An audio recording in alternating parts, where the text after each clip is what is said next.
La Charte des valeurs québécoises, une bombe à fragmentation lâchée ce matin par le gouvernement québécois. La déception est grosse au sein de la communauté musulmane et maghrébine, mais pas seulement. Voici les premières réactions.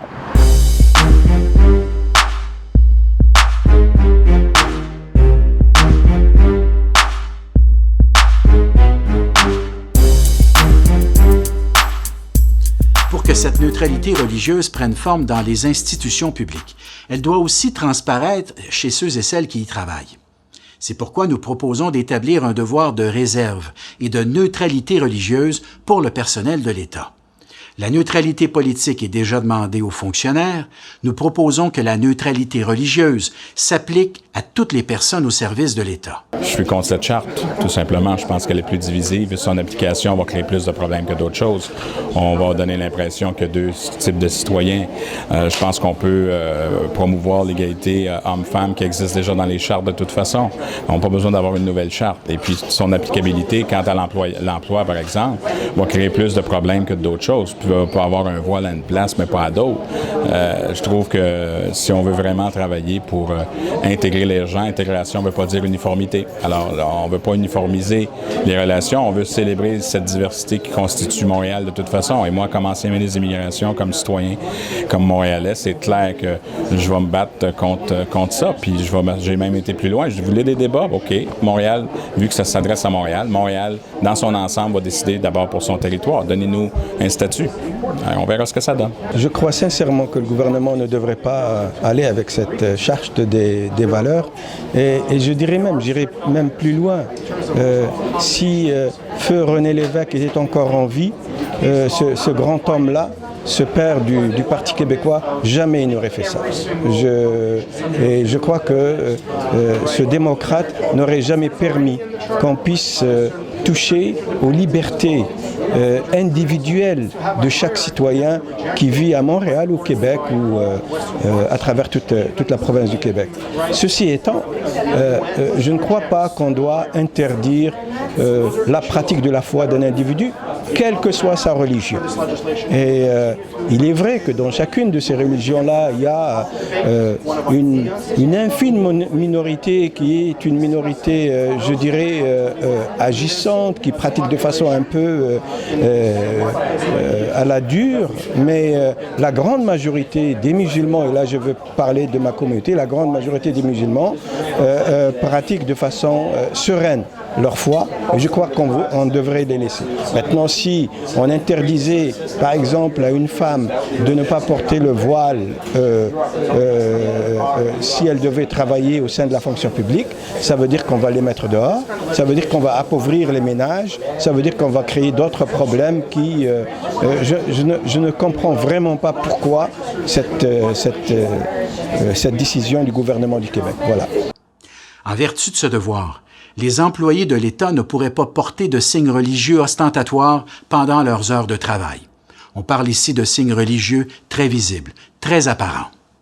De plus, les services de l'État devraient être donnés et reçus à visage découvert. Je vous dirais d'entrée de jeu, ce qui me surprend le plus, c'est de l'avoir déposé aujourd'hui le 10 septembre, la veille du 11 septembre. Tout le monde se souvient du 11 septembre. Suite à ça, il y a une crise d'islamophobie incroyable à travers le monde. Et le ministre décide la veille de déposer sa charte. Charte qui doit parler des droits de tous les citoyens du Québec. Et là, on vient de l'inscrire dans un climat déjà qui part très mal. Donc, on se souviendra toujours de ce qui s'est passé le 11, une communauté en particulier. Je pense que ça l'aide pas au débat. Nous, ce qu'on veut, et on le dit, on veut un débat sur la laïcité ouverte. On veut que nos institutions soient laïques. On ne veut pas que les personnes le soient. Et là-dedans, en plus, on rajoute un délai de 5 ans. Ça veut dire qu'on va avoir le droit pendant 5 ans, puis dans 5 ans, on ne sait pas si on a encore des droits. C'est questionnable. Ce qu'il faut, et il faut prendre notre temps, il faut être calme surtout, il ne faut pas miser sur nos différences et chicaner là-dessus. Je pense que nous sommes assez grands à Montréal pour pouvoir discuter. On peut être égal et différent des autres. Ça n'empêche pas nos différences et il faut qu'on apprenne à se parler. Il y aura également des consultations qui viendront et je demanderai aux gens d'y participer sereinement, mais qui aillent faire leur point. Et ça, c'est important, comme je l'ai dit au Maghreb-Folie la semaine dernière, il faut prendre notre place, il faut dire ce qu'on a à dire. On est des gens qui avons choisi de vivre à Montréal. Montréal est une grande métropole, très différente des villes autres qu'à l'extérieur de la couronne montréalaise. Et Montréal doit avoir un statut qui serait différent, un statut de métropole, un statut distinct. Parce qu'il faut se rappeler que 80% des communautés sont à Montréal. Ils ne vont pas en région, ils vont très peu. Et ce que j'aurais aimé voir dans la charte, c'est plutôt miser sur l'intégration. Je pense que ça, on aurait pu mieux accueillir les gens qui ont décidé de venir chez nous, qui ont décidé de faire notre chez nous, leur chez eux. Et je pense qu'on aurait dû mettre les moyens là-dessus pour aider les gens à mieux s'intégrer. Je pense que là aurait été un bon début. Et je reste prudente parce que cette charte-là n'a pas encore passé la légalité. Les tribunaux ne l'ont pas encore traité. Est-ce qu'un droit est un droit légal ou pas? Comment on peut imposer des choses aux citoyens? Et j'aurais aimé qu'on puisse arriver avec toutes ces informations-là avant de le lancer comme ça en débat en plein public le 10 septembre, la veille des événements malheureux du 11 septembre. Enfin, et c'est là un aspect fort important de nos propositions, nous souhaitons encadrer les demandes d'accommodement religieux et préciser les conditions suivant lesquelles un accommodement devrait être accordé à l'avenir. Bonjour tout le monde. Alors, aujourd'hui, on est là pour répondre aux positions du Parti québécois concernant leurs intentions de présenter une charte sur les valeurs québécoises. Et sur les principes directeurs qu'ils ont présentés aujourd'hui, on peut dire qu'ils ne reflètent pas la réalité montréalaise, la réalité de 2013. Montréal est une ville multiethnique, qui est diverse, qui est riche, qui est fière de sa diversité. Et avec ces principes directeurs, on est en train de diviser. Montréal a clairement indiqué, à travers le Conseil de ville, de façon unanime, qu'on veut une laïcité ouverte, une laïcité inclusive, qui répond, qui respecte toutes les convictions et toutes les personnes de toute origine. Il faut aussi comprendre que ce matin, on a parlé de crise. Nous, à Montréal, on ne voit pas de crise. On voit une harmonie, on voit une coexistence paisible et on n'a pas les faits. Quelles sont les circonstances qui apportent le gouvernement à présenter des solutions? Évidemment, ça ne veut pas dire que dans le passé, il n'y avait pas des questionnements, mais ça marche en ce moment à Montréal. Il faut aussi également noter peut-être certaines incohérences de la part de ce qui a été présenté ce matin. On parle d'une certaine incohérence concernant les principes directeurs. D'un côté, on veut une neutralité de l'État, ce qu'on a déjà ici au Québec et au Canada. Mais on veut interdire le port de symboles religieux pour les fonctionnaires. Mais d'un autre côté, on veut les permettre pour les élus. Je veux soumettre, qu'est-ce qu'il y a de plus représentatif de l'État qu'un élu? Si un élu, il peut porter un symbole religieux, ça démontre qu'au plus haut niveau, c'est permis, et donc au plus bas niveau, ça devrait être permis également. Deuxièmement, si on parle d'un droit de retrait, si véritablement ce sont des valeurs fondamentales de notre société, je vois mal comment on pourrait se soustraire à ces dites valeurs. Ou bien ce ne sont pas des valeurs fondamentales, et donc il ne devrait pas y être, ou bien, si effectivement ce sont des valeurs fondamentales, on devrait avoir la conviction et de ne pas permettre ce droit de retrait. Donc, à la fin de la journée, il faut reconnaître que Montréal est un incontournable sur cet enjeu-là. On sait que cette législation, elle vise Montréal. 90% de tous les nouveaux arrivants du Québec se placent à Montréal. Et donc, on va continuer à partager et à discuter de ce débat au nom de tous les Montréalais. Et moi, je pense que c'est un peu ridicule parce que les gens sont déjà arrivés ici au Québec.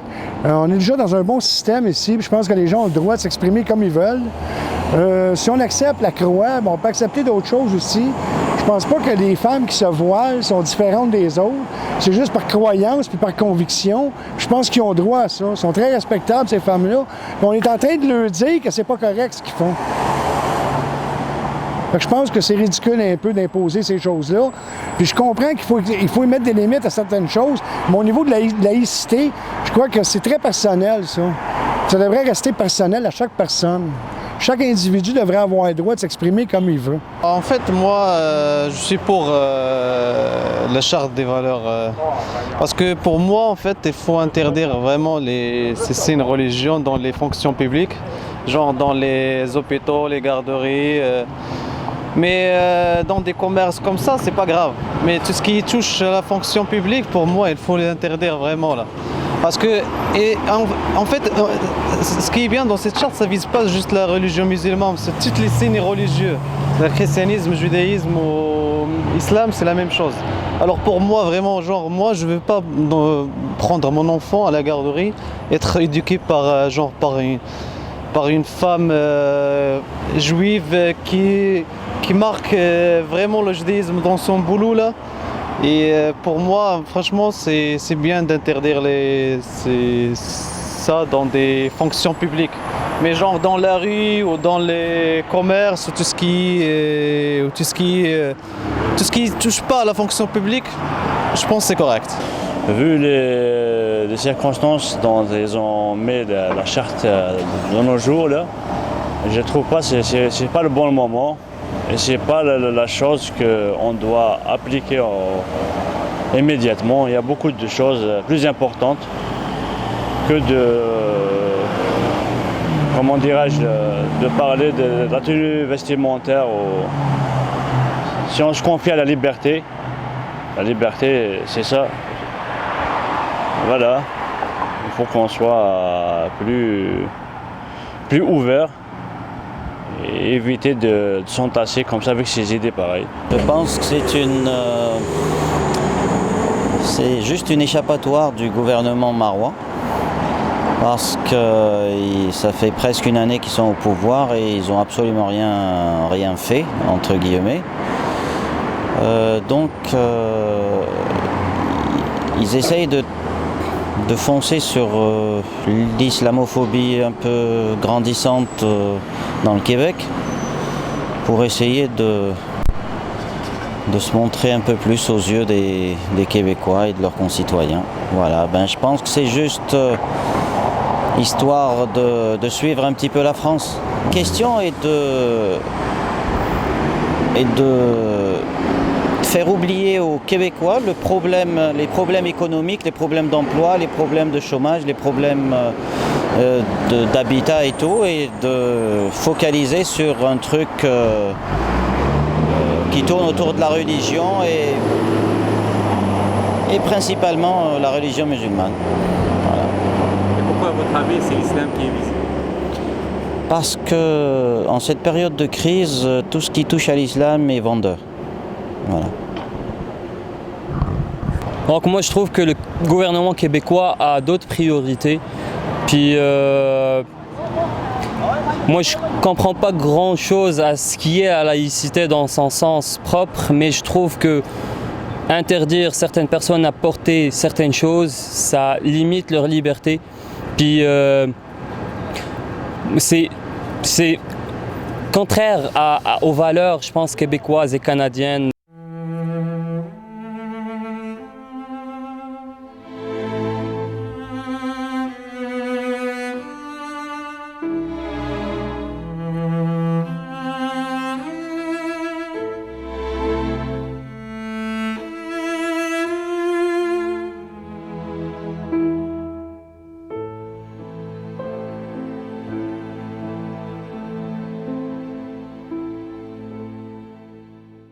Salam alaikum. Salam alaikum. Alors, j'aimerais savoir ta réaction à toi en tant qu'issu de la communauté maghrébine par rapport à l'annonce de cette charte des valeurs québécoises. Bon, à première vue, j'ai pensé que cette charte québécoise, c'est une bonne chose. Enfin, on a les valeurs québécoises qui sont définies dans une charte où tout le monde doit s'y conformer. Mais si on pousse la réflexion un peu plus loin et qu'on regarde ça un petit peu plus longtemps que ça, on remarque vite que c'est le Parti québécois ou marois est en train de faire de la petite politique, dans le sens que elle se fait du capital politique sur le dos des immigrants. Et parce qu'avec cette charte-là, on ne demande pas juste aux immigrants de s'intégrer dans la société québécoise. Ce qu'on demande en fait, c'est de se désintégrer. On veut rendre cette minorité visible, complètement invisible. C'est comme on veut faire des Québécois, des nouveaux Québécois, des personnes comme des robots en fait, où tout ce qu'on a, tout notre bagage, on doit le laisser à la maison, mais parfois ça marche pas tout le temps comme ça, dans le sens que ces personnes-là, quand ils viennent au Québec, les immigrants, quand nous on vient au Québec, on vient avec pas seulement avec un bagage, mais aussi avec une identité. Et si on veut s'intégrer, c'est avec cette identité-là qu'on s'intègre. On ne peut pas se désintégrer, on ne peut pas oublier qui on était pour devenir un nouvel citoyen. Ça ne marche pas comme ça malheureusement. Et je ne comprends pas quelque chose aussi. Pourquoi ces chartes-là n'arrivent que dans des pays francophones? On retrouve ça en France, en Belgique, en Suisse, au Québec, mais dans des pays anglophones où le multiculturalisme est une marque même de commerce de ces pays-là, réussissent très bien à conjuguer le futur de ces pays-là avec les nouveaux arrivants. Alors, ce matin, le sentiment que vous avez, est-ce que comment vous vous sentez? Est-ce que vous vous sentez visé, en colère, déçu? C'est quoi? Regardez, personnellement, je suis pas en colère, pas du tout, pas en colère, mais plutôt déçu de la tournure des événements pour ce parti-là qui essaye de faire oublier au Québec les vrais problèmes, les vrais enjeux, les vrais problèmes du Québec pour faire tourner, pour oublier tout ça, on sort à nouveau ce dossier d'accommodement raisonnable. Je vais être franc avec vous. Vous connaissez combien de Québécois qui se réveillent le matin en se disant « Ah, aujourd'hui, je vais demander un accommodement raisonnable ». Non. J'en connais pas beaucoup, même s'il y en a, c'est des anecdotes, c'est pas vraiment. Donc, c'est quelque chose de très rare. Et puis, on essaie d'étaler ça et de mettre ça sur la table pour faire un grand sujet, un grand débat, alors que ça vaut pas la peine. Il n'y a pas de besoin réel dans la société québécoise. On est en train de faire oublier les vrais problèmes du Québec et on fait de la petite politique, encore une fois. Par rapport à ce qu'on voit ici, on est au Petit Maghreb, on n'est pas loin. Est-ce que le problème majeur de la communauté maghrébine qui s'intègre, qui veut s'intégrer parfaitement ici à la société, n'est pas plutôt de l'employabilité? Ça, c'est un problème, c'est vrai. Dans le sens que ces gens-là, des fois, sont mal vus pour une raison ou pour une autre. C'est pas le moment de parler de ces problèmes-là, mais cette charte-là ne vient pas aider non plus. Dans le sens que même les gens qui ont trouvé l'emploi peuvent, par la force des choses, y renoncer et se retrouver peut-être sur le chômage ou sur le bien-être, malgré eux. Parce qu'on est en train de remettre leur foi en cause. En question. Et puis, on sait très bien que souvent, il y a une réalité aussi. Souvent, dans la communauté maghrébine, la femme arrive le plus souvent à trouver du travail, et souvent dans les CPE. Et pour les femmes voilées qui travaillent dans les CPE, c'est vraiment la fin non seulement de son travail, mais la fin du couple, parce que le taux de divorce est énorme. Alors, est-ce que ça ne viendrait pas vraiment annoncer la faillite du couple québécois d'origine maghrébine? Oui, d'un côté. Puisqu'on vient ajouter une autre tension dans ce couple-là, premièrement. Mais il faut faire attention aussi. Cette charte-là ne touche pas juste la communauté maghrébine. Elle touche... Pourquoi la communauté a l'impression que la communauté musulmane est visée et la femme voilée est visée au premier lieu? Est-ce que c'est justifié comme ressentiment ou c'est exagéré? Ok. En fait, selon le type de religion à laquelle on adhère, on a l'impression d'être visé ou pas. Premièrement, la communauté maghrébine, c'est une communauté qui est impliquée dans la société québécoise en long et en large. Cette charte-là ne s'applique pas juste sur la communauté maghrébine, elle est faite pour l'ensemble d'immigrants en fait, d'immigrants. Mais le signe religieux le plus apparent, c'est le voile. Et là, c'est comme si la communauté maghrébine sent que on a l'impression que cette charte-là est faite pour le voile. Je ne pense pas que c'est le but de cette charte-là. C'est pas le voile on ne vient pas viser les musulmans avec ça. Mais pourquoi alors la communauté musulmane et maghrébine ont fait une question de vie ou de mort? Bon, c'est pas une question de vie ou de mort. Des fois, Est-ce qu'il y a moyen, est-ce qu'il y a possibilité que cette communauté s'accommode à son tour? regardez, oui, il y a un moyen. Mais je vais vous dire quelque chose, c'est quoi le moyen? C'est que quand cette personne-là qui a un signe religieux apparent et trouve un emploi stable, elle doit y renoncer parce que son signe religieux, parce qu'elle y tient à son signe religieux. Donc, c'est ça le moyen. Très bien. Mais ou bien d'oublier le signe religieux et, comme c'est ça, se désintégrer de ce qu'on était, de ce qu'on est et jouer à l'acteur. On devient des acteurs. C'est comme quand on va travailler, il faut mettre un costume, oublier qui on était et devenir un acteur. Ce qui est bien sûr. Mais pourquoi ce problème-là se trouve automatiquement d'une manière récurrente dans des pays francophones? Ouais. C'est ça le problème. C'est question, si généralement quand il y a une loi qui est promulguée ou quand il y a